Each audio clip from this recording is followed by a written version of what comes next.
Hello, my name is Jim Logan, and I serve as the clarinet professor at the University of Texas at El Paso. And today we're going to look at the 2025 All-Region, TMEA All-Region Etude, the second Etude in F minor, page 32. We're going to start up where we left off in the last video. This is starting in measure 38. So I'm going to play through this for you, and then we'll talk through some things, okay? Always good to check into the metronome every once in a while. Here's a 92. According to the errata, we're between 88 and 96. Here's 92. We're in zone. And I always like to give myself six beats before we come in, okay? 1, 2, 3, 4, 5.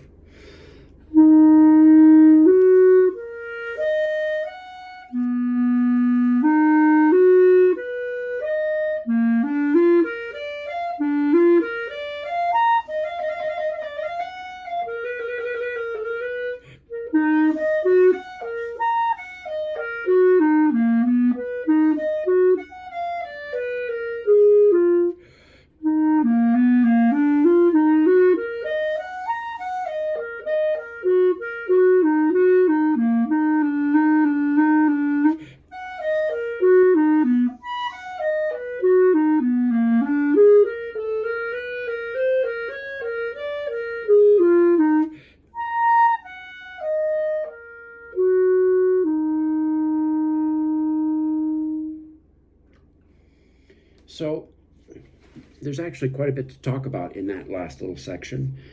First of all, again, the errata has some note changes here in measure 41, 2, 3, 4, 5. In measure 46, that that F dotted eighth note to E flat dotted eighth note actually should go to an E natural. If you listen to your recording, confirmed that our guest who chose these etudes goes to E natural. So that's what the recording does. That's what you should be doing. So it should not be to an E flat. So you're going to play just straight 16th notes. Why do they do that? It's to save money. It's just to save money. They just didn't want to write F, E flat, F, E flat, F, E flat, or F, E, F, E. They just did that as a kind of a shortcut. You'll see that in music fairly often. So that measure should be, this is measure 46.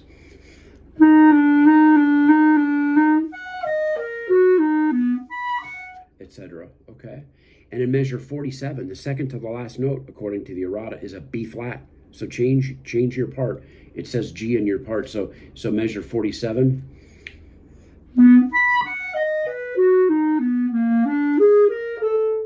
Okay? Not G natural, B natural. And I took some breaths in here. I'm not really sold on a lot of them. I mean, I think certainly the breath, the retard in measure 37 sets up a breath going into 38. Absolutely there. After that, we kind of grab them on the fly. I'm not a big fan. I tried to grab a breath at the end of measure 41. That's kind of a tricky spot to do that. We're going to talk about the rhythm there in a moment. You could grab a breath after 46 before the A flat. But that's got to be a real quick one as well. So I'm going to keep chewing that around.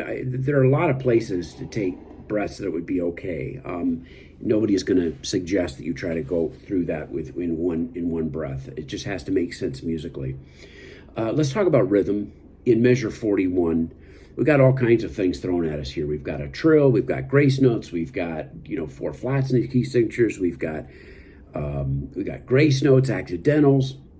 So I mentioned this in an earlier video that a common problem when we have this kind of ornamentation or this much ornamentation is that students forget, professionals forget what the core rhythm is. So what's the answer to that? Practice just the core rhythm. Don't practice the trills. Don't practice the grace notes, okay? So here's measure 41, stripped bare bones. 1, 2, 3, 4, 5.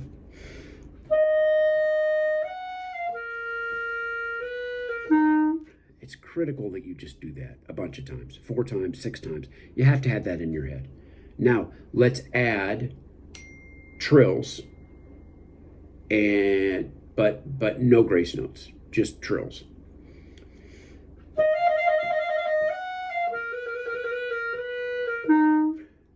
Do that 6 times, and then add the final ornamentation, which is the grace notes.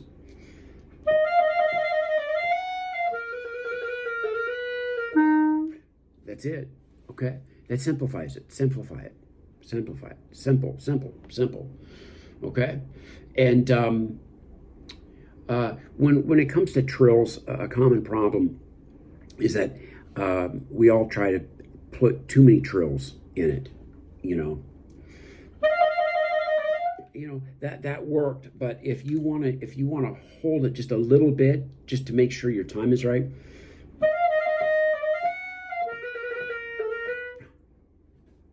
At least practice it maybe that way. I'm doing it so, and I'm able to get it all trill grace note, all trill grace notes.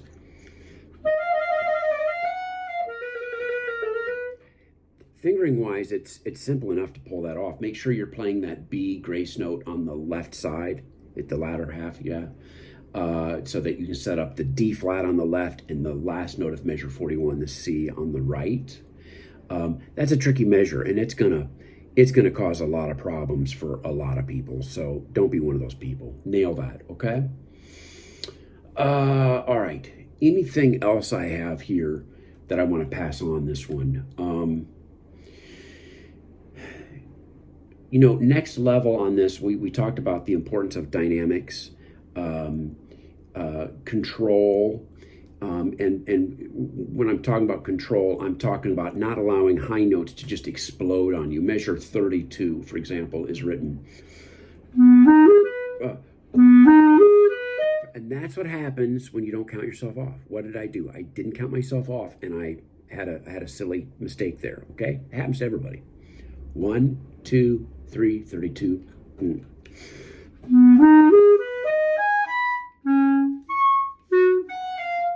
That's what's written. And a lot of times what we're going to hear is that E flat, the second to the last note of measure 32, is going to be very soft, and the E flat is going to be screaming high, okay? This is next level stuff. It's not just about getting notes and rhythms, folks, okay? We don't want this to happen.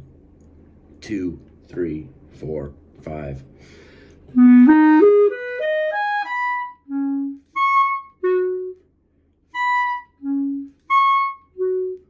We don't want that. We want. So I'm literally thinking of pushing B, ba, so that I can get pretty even lengths, colors there. Okay, that's very important. Another spot where this is important is, for example, in measure 46 and 47, when we had that A flat in the latter half of 46. And then the D flat in measure 47, the second note of 47. Don't worry so much about the D flat, the second note. Think of more sound on that downbeat D flat. And we could maybe get that effect, hopefully, by adding a crescendo in here. Let me demonstrate. This is measure 46 and 47. 1, 2, 3, 4.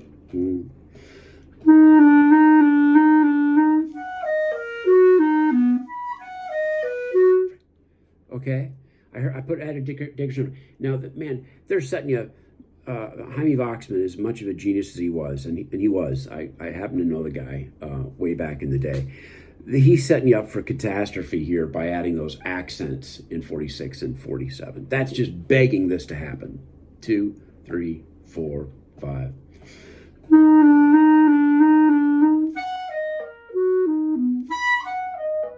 Oh my gosh, I know people are going to do that. Don't do that. They're going to, well, it says it on, no, don't do that. Don't add accents. The leap is significant enough that the leap is going to give you the effect there, okay? Jaime Voxman was a great man. He did so many wonderful things. That wasn't one of them, okay? Great artist, though. Great clarinet professor. Let's see. Just looking through if there's anything else. Rhythm, rhythm, rhythm. When you're taking your breaths, limit the amount of sacrifice to time that you give. In other words, don't change the rhythm to take a breath. Here's an example of one. Measure 4. I'm a firm believer in taking a breath in measure 4 after the fifth beat on that C. Here's what's written. Measure 4. 1, 2, 3, 4, 5.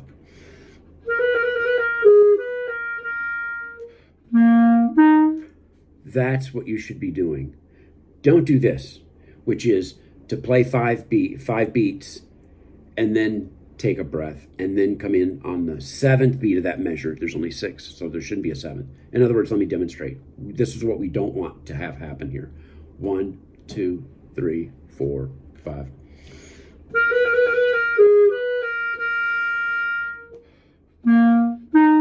The breath has to be in time, okay?